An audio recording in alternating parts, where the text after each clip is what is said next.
The story begins with Jonas working the boring night shift on Helios 9, fixing a medical scanner that thinks a broken finger is pregnant. The audience immediately feels the quiet and loneliness of the asteroid outpost. Then suddenly, a ship crashes. Jonas rescues an injured alien woman with long ears. Her name is Vera. He saves her life. But hours later, a massive military fleet surrounds the asteroid. They tell Jonas the truth. Vera is not just a survivor. She is the Silent Reaper, the most feared commander in the galaxy, responsible for destroying entire fleets. The military demands Jonas arrest her. Soldiers arrive. Vera surrenders peacefully. They take her away. But minutes later, the fleet alarms scream. Vera breaks free from the flagship. She escapes into space like a meteor. The entire fleet fails to stop her. Jonas stands in his ruined clinic doorway and mutters, "Well, that seems like a medical complication." The fleet leaves. Silence returns. Jonas thinks the story is over. But he is wrong. Because the real story is just beginning. 3 days pass. Helios 9 returns to normal. Jonas repairs his clinic door. The miners come back with injuries. Everything feels normal again. But one night, the scanner suddenly detects a life sign outside the outpost. Jonas groans. "Please tell me that is not another war criminal." He drives the rover out into the dark asteroid plains. And there, sitting calmly on a rock, is Vera. Alive. Watching the stars. The unexpected return. Jonas stops the rover. He stares at her. She looks injured again, but standing. He sighs. "You know, most patients schedule follow-up visits." Vera gives a small smile.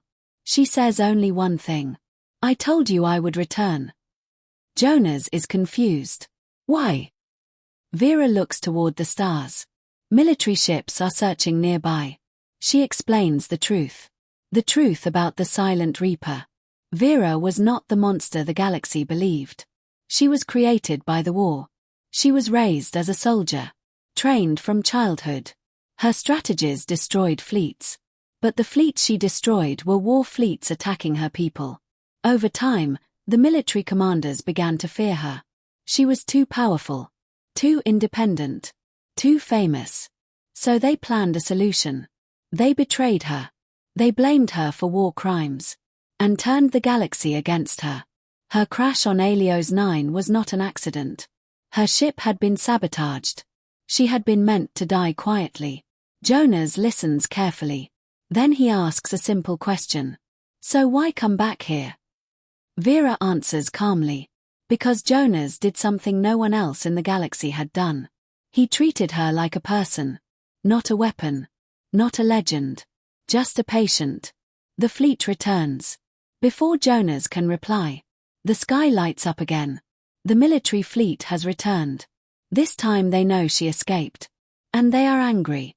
Warships descend toward the asteroid. Thousands of soldiers.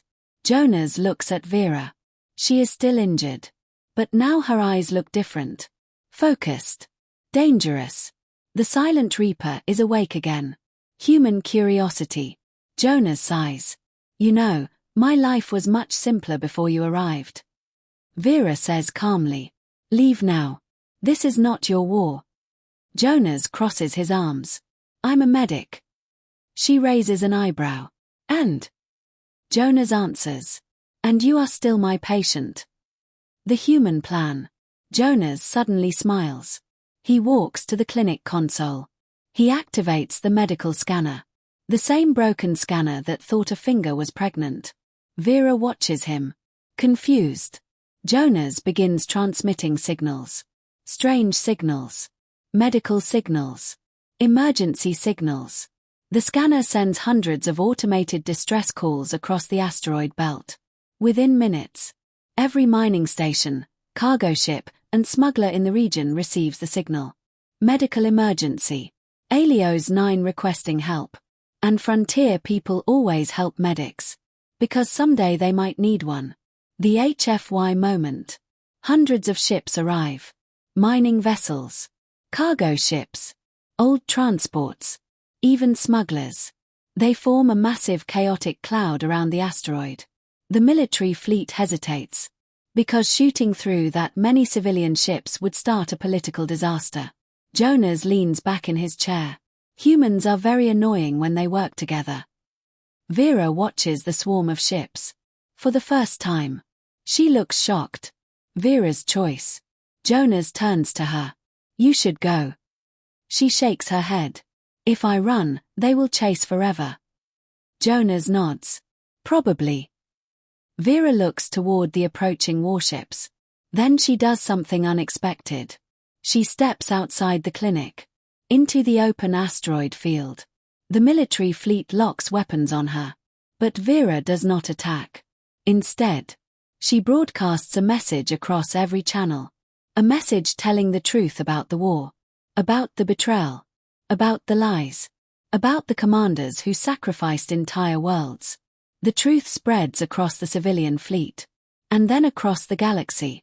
The commanders panic. They try to silence the transmission. But it is too late. Millions of people are listening. The end of the legend. The warships retreat. Not because they cannot win. But because the truth is now public. If they kill Vera now, they prove her right. The fleet withdraws. The sky becomes quiet again. Vera walks back to the clinic. Jonas hands her another bowl of soup. She tastes it. And says calmly, "This is still terrible." Jonas smiles. Progress takes time.